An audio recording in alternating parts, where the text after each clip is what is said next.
and thank you for joining me on this episode of My Medicine Teacher. Today, I feel called to speak about God, universe, source, creator, all that is. A very common intention with people who are using medicine, psilocybin, is to meet God, is to know God in them, outside of them, wherever you're at in your understanding and knowing of His place in you. And yes, it is something that we can experience. There is a way of traveling to the depths and all that is, and just experiencing oneness and this reality, this Maya, this matrix dissolving and really seeing behind the curtain. That's not something that I, in my personal experience, have witnessed. I didn't have a come to meeting of God moment. My partner, however, had this really deep realization of the God within each of us, the resonance between all of us. And that can be really profound for a person to realize, I am you, you are me, that whole concept of namaste. But what tends to get in the way of that realization is our humanness, is our ability to reject ourselves, abandon ourselves, protect ourselves, project blame on others. Anytime we create separation outside of ourselves, we also create separation inside of ourselves. Every time we reject something outside of ourselves, we create separation inside of ourselves. And that keeps us from the ability of feeling that connection, feeling that oneness, feeling safe and peaceful, and feeling that energy of love. What often shows up on the medicine journey is very beautifully and gently, for most, an experience of your wounding, an experience of what is keeping you from that creator self. It's always you. It's always your perception. It's always what is happening in you, for you, through you. And whether that is this deep shame, guilt, repression, rejection, that feeling of deep separation, or if it's repressed, like if we look at the core wounds in the gene keys, we can find that these 6 core wounds are wounds that we as a species, as humanity, share. And when we come into this world, we decide to take on a unique, not so unique wound that we are here to transmute for the collective. And oftentimes, if we're looking at our vocation sphere and the gene keys, that is where the core wound lives. And that is also where you've spent 9-ish months in womb, in utero with your mother, swimming in her stuff, swimming in all of this collective amniotic fluid where the wounds of humanity live. And to be able to birth into the world, you take on some of that karma. As you break the sack, you break that oneness, and you come into a world of separation and duality. And what I've noticed and uncovered is it shows up in your medicine journey. Like when you know what your core wound is, and that's the decimal, the number after the decimal in your gene keys core wound or vocation sphere.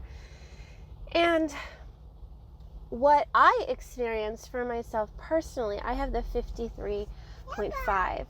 And I have the 42.4 in my culture sphere. So I have this pathway of initiative between beginnings, the 53, and endings, the 42. And in my medicine journey, I was feeling those cycles. So the 53 and the 42 in human design, they make up this channel of maturation. And it's about experiencing cycles in order to mature. It's about expansion through experience. And this is a collective energy. This is in the collective circuitry in human design. And we are going through cycles and experience as a species, as a collective, as an individual. It helps us understand what rhythms are correct for us. What did we learn? We use our intellect and our senses to be able to discern, what the medicine is behind the experience. And when we take time to integrate these experiences, to retreat, to listen to its wisdom, we can extract the medicine. And that medicine is our teacher. It is something that we heal with and that we can share with others so that they may heal from the same ailments. And when we look at the core wound, this is our unique opportunity to heal the trauma, the drama, the karma that we've taken on in this life. And we get back to my personal experience. So what I know to be true for me is that I am very attuned to beginnings and endings, when things are meant to begin. I have the whole channel of rhythm, which is the 515. I have this sense of this internal rhythm that helps navigate me and helps me understand, if there's more in a cycle. And when I started working with my coach, my marriage was at a really rough spot. I was considering separation, and there was a lot of friction and unease within me because a part of me was done and a part of me knew that there was more. A part of me was just so tired of it being so hard. And the other part of me, the knowing part of me, was like, you're not done with this cycle. You leave this and you're just going to have to come back into it at another point in your life. And that's what happens in cycles is if they're dharmically drawn to us. Dharma is our destiny. Karma is that which is generated from us through how we approach and experience that dharma. And we can generate more karma to attract that same dharma because we're not done with it until we're done with it. And that's what my 42, the nomad, the completion has taught me, is we're not done until we're done. And my 53 and 42 had shown up in my medicine journey. And when the medicine was drawing me out of my unease, because I was so scared about going into a dark place, and it was drawing me out, and each lesson it was giving me and delivering, it was as if it was its own movie. And the movie came to completion, and then a new one would come with new images. Every time so when you take the medicine, you normally fall asleep. Not fall asleep, but you get heavy, your eyes close, and you start to go inward. And the journey that you have is visual. It's a knowing. I didn't get a communication where it was like I was hearing the voice of God or the voice of whatever. It was this complete knowing of this is the lesson, like a whole block of a download, download with visual. And for me, as my shaman was guiding me through it, she and her partner were playing music, and the music they played was very fitting for the journey that I had, for what I was going through. I healed a lot of my maternal lineage during that journey.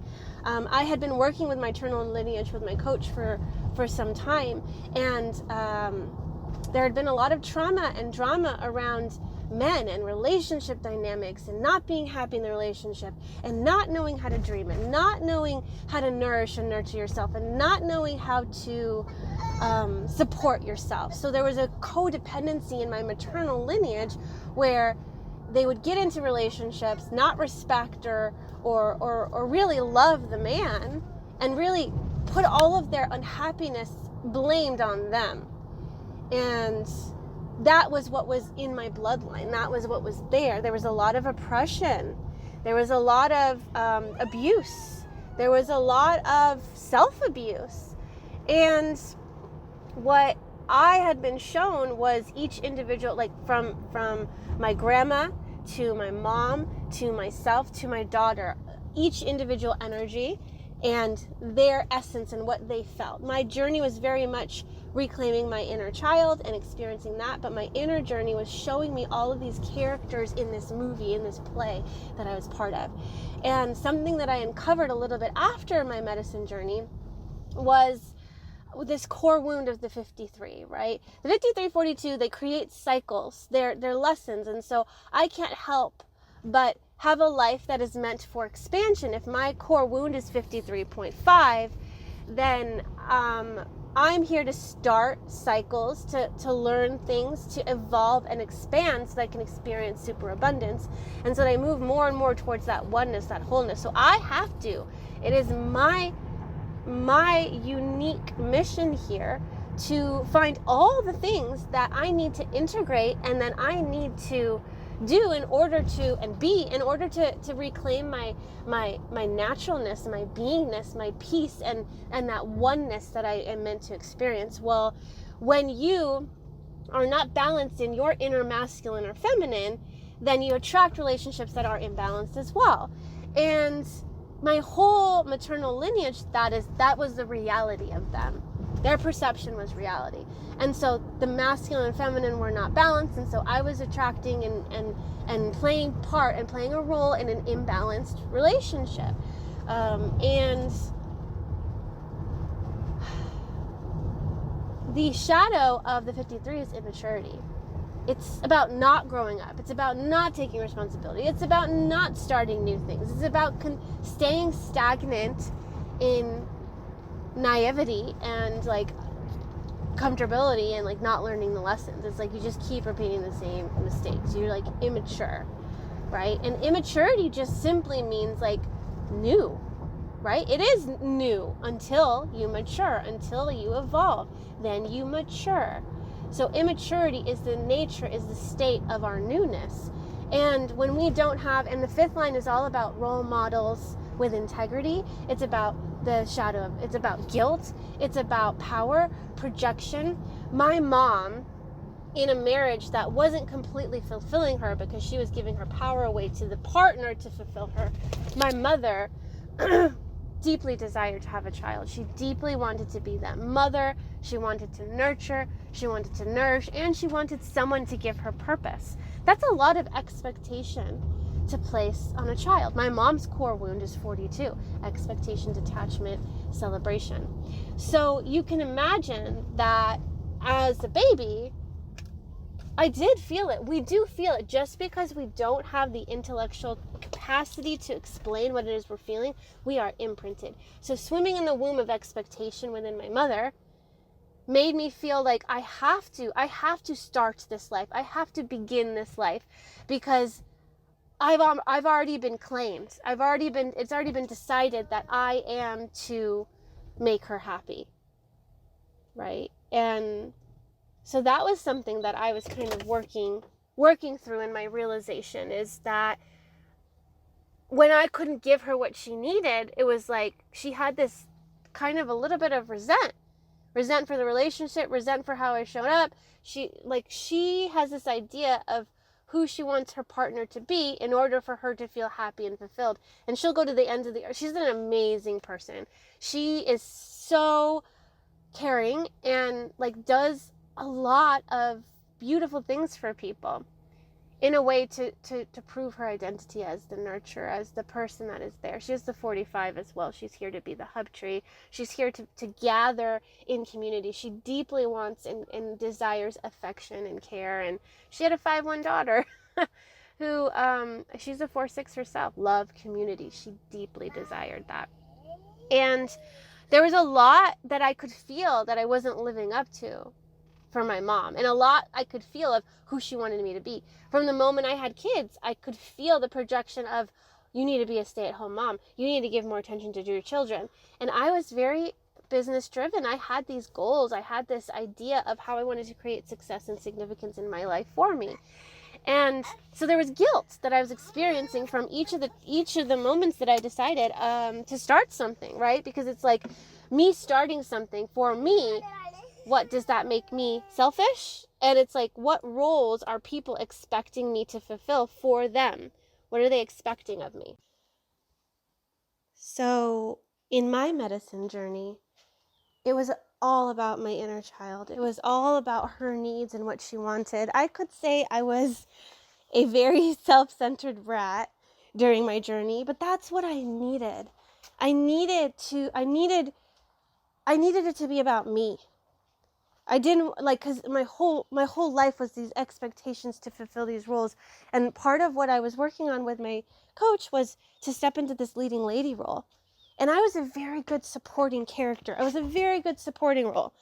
I was very good at a lot of things, and I did just enough to where I didn't rock the boat. I didn't too much. In some of my really close relationships, I was not afraid to rock the boat. But the guilt of being me, the guilt of deciding to live my life for me, when my whole lineage had been living life for someone else. My mom, my grandma, it's like living life for the other. And if you're the leading lady or the leading man of your life, it is not doing you justice or service to live a life for someone else. You're living a half-hearted life. You're living a half-life. And so my journey was deeply about really knowing this inner child and what she desired, knowing my yes and knowing my no. It was crazy because the medicine, it would move me, and I would get nauseous for no, and I would start to feel good for yes. But it was an interesting conflict and dichotomy within me where I felt like I was being pulled back and forth throughout all these different things. And I had to decide what my yes was. So there was a lot of discernment. There was a lot of learning. And it was cool to be able to experience my true nature. It was cool to feel open and lighthearted, and just all of my also spiritual gifts just opening up, being able to feel energy move within me, be able to feel and sense and see loved ones from the other side. My shaman had just lost her sister a couple months previous, and she had prayed that her sister would make herself known during my journey. And she did. And I was like, there's a woman right here. It was just the most amazing experience. I'll talk a little bit about that at another time. But so my inner child really needed to be seen. It needed to be heard. It needed to have its no. It needed to have its yes. And my shaman, my coach, and my shaman's other partner they were so amazing at allowing me to be that leading role and to dictate kind of the way that the energy flowed. I needed that. It was me being able to have completion.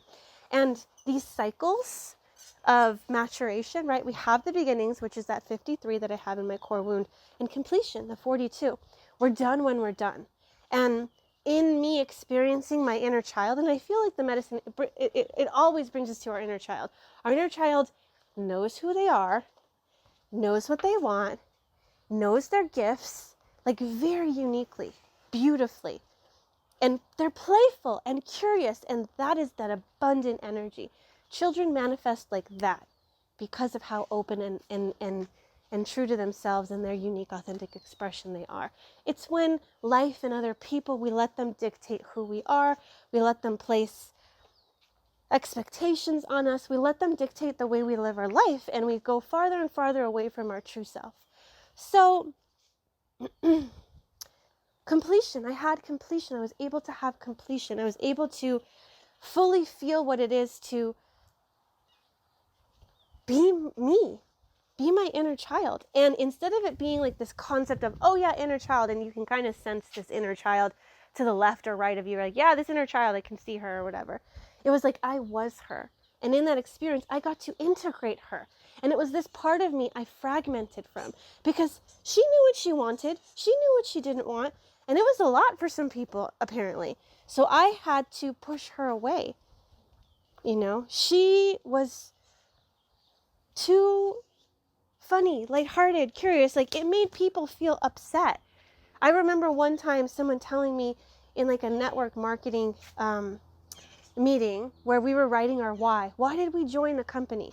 Mine was very positive and upbeat, and I wanted to change the world, and I wanted da-da-da-da-da. And like, someone said to me, that doesn't sell. Like, your life is rainbows and butterflies. Like, where's your trauma? And that was the moment that I was like, trauma? What? And that was the journey for finding my trauma that apparently I didn't have. And in that way, I lost some of my innocence. I lost some of my, come on, Aurora. She's like shutting me out of the house.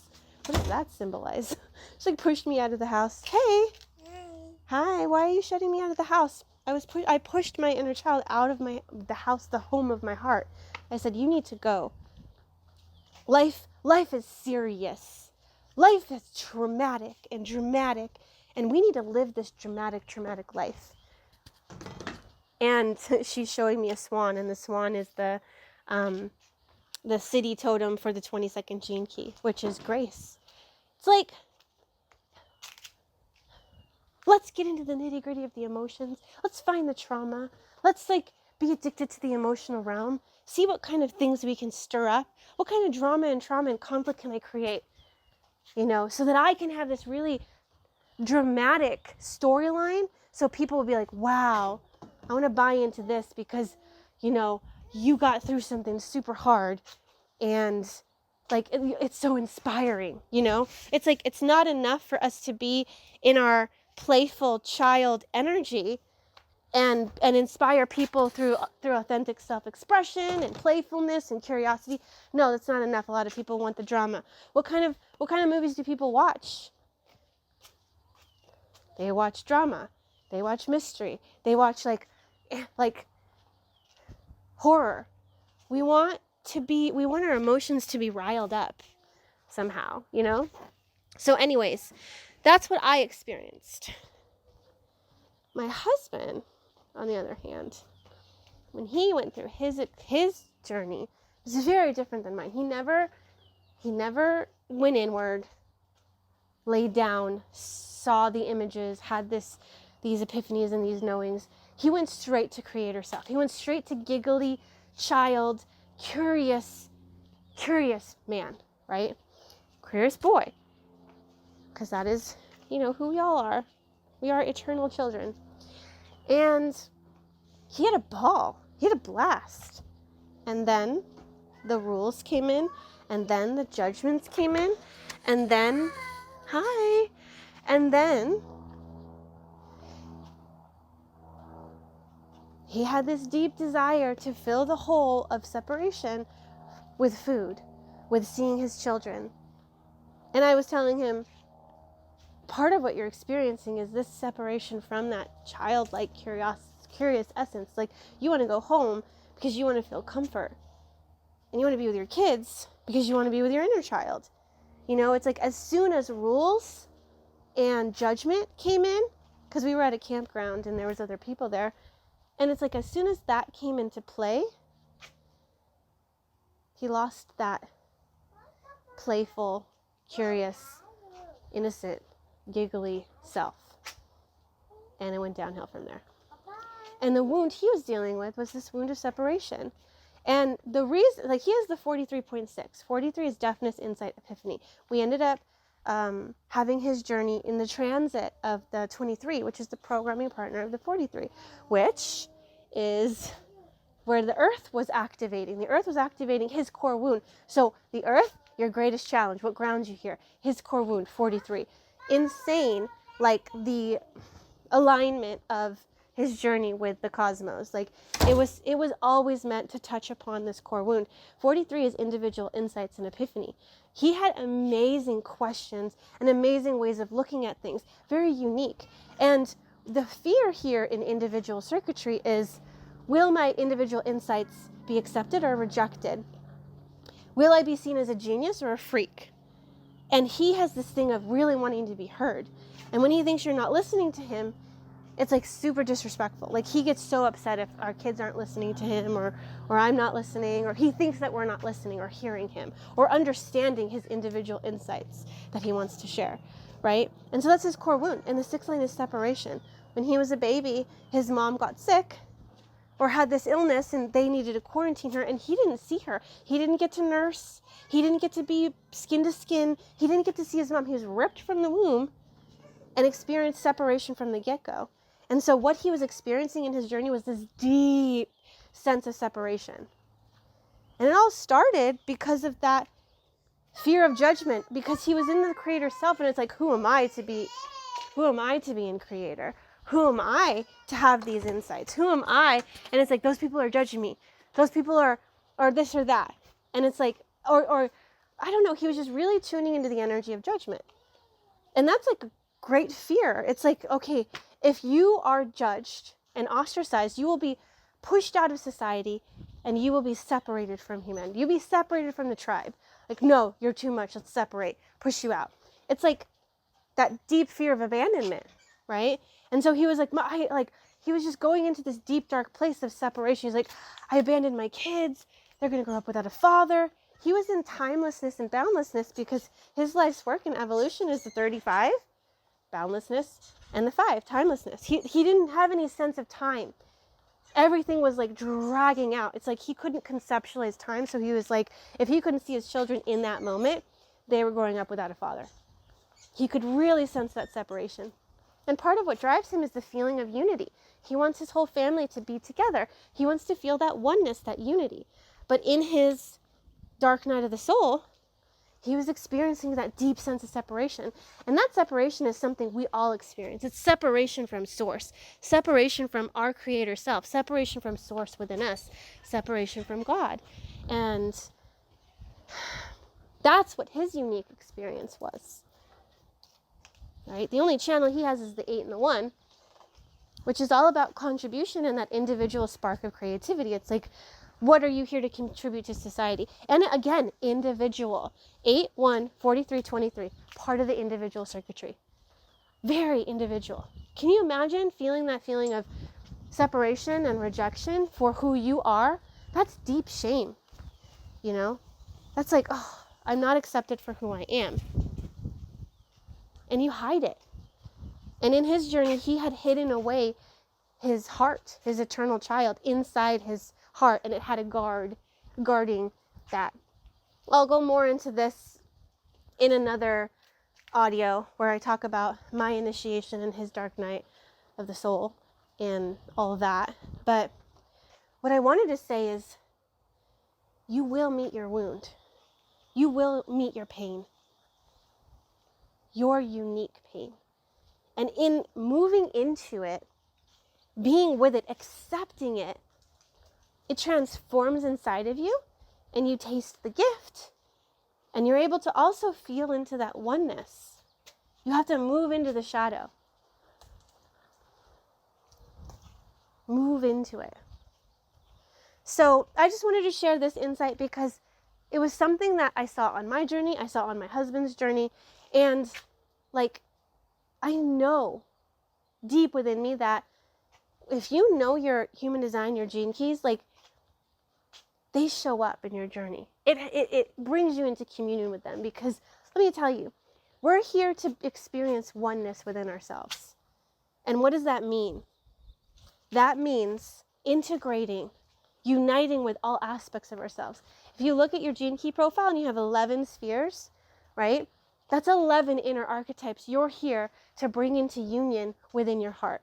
That is the work.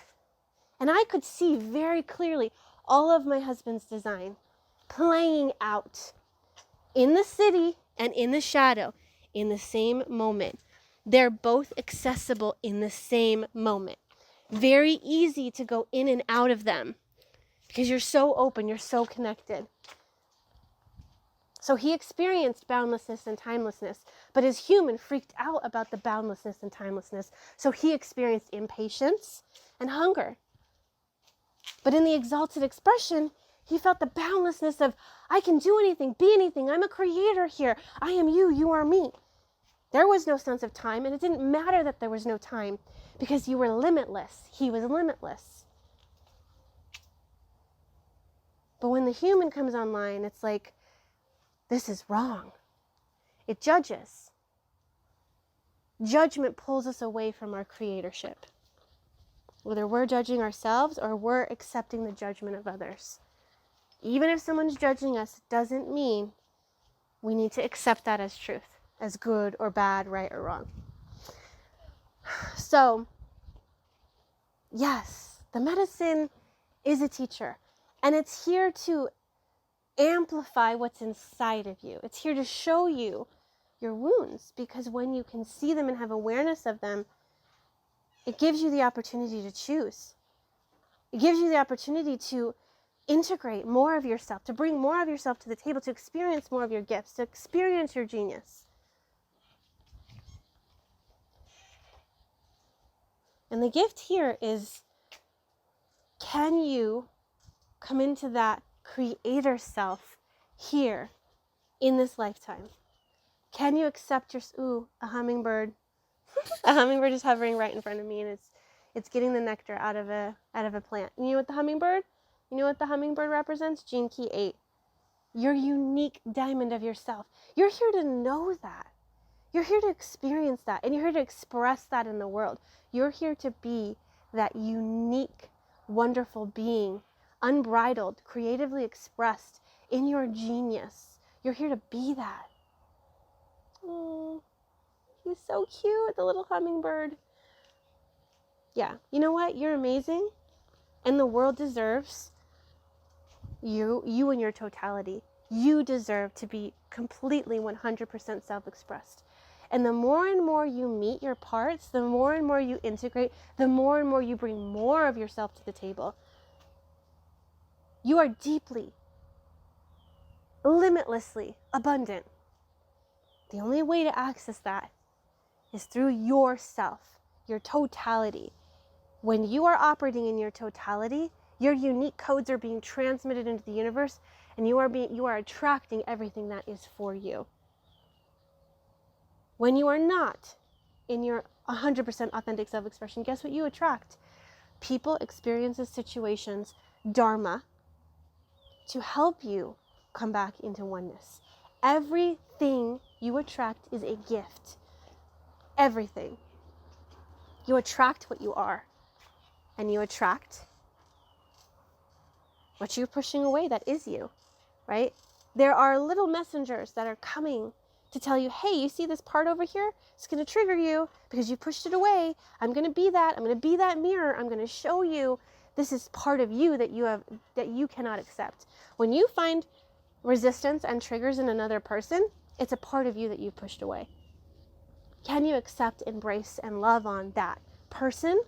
That doesn't mean that you have, like, if they're, there's so many different directions to go in this, but the main thing I want to say is every relationship is a gift for you. And when you can go deep into your discomfort, you're going to find the treasure. And it's always going to lead you back home to yourself. Even if you get so lost in the other, at some point or another, it's going to lead you back home. Trust the process. Trust your fractal.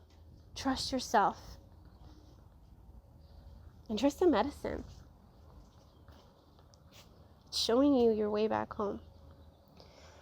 Okay, well, thank you so much for joining me on this episode. We'll say episode number 2 of My Medicine Teacher.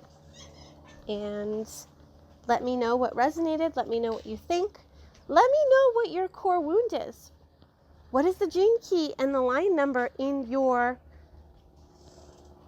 core wound, in your vocation sphere? Did you know your core wound becomes your vocation? It's what fuels your life's work. Do you want your wound to fuel your life's work? Or do you want to dive into the wound to become, this teacher, this wounded healer that is consistently healing that wound. It's never going to go away. You will always have it, but you are going to learn so much through you healing and returning to oneness, right? Our core wound is our first experience of separation. It's the biggest wound we all share. So go into your core wound, contemplate it, dive deep into it, because what you're transmuting in that sphere is your gold, is your fuel. It's what's going to fuel your purpose, your life's work. It's what's going to fuel your doing in the world.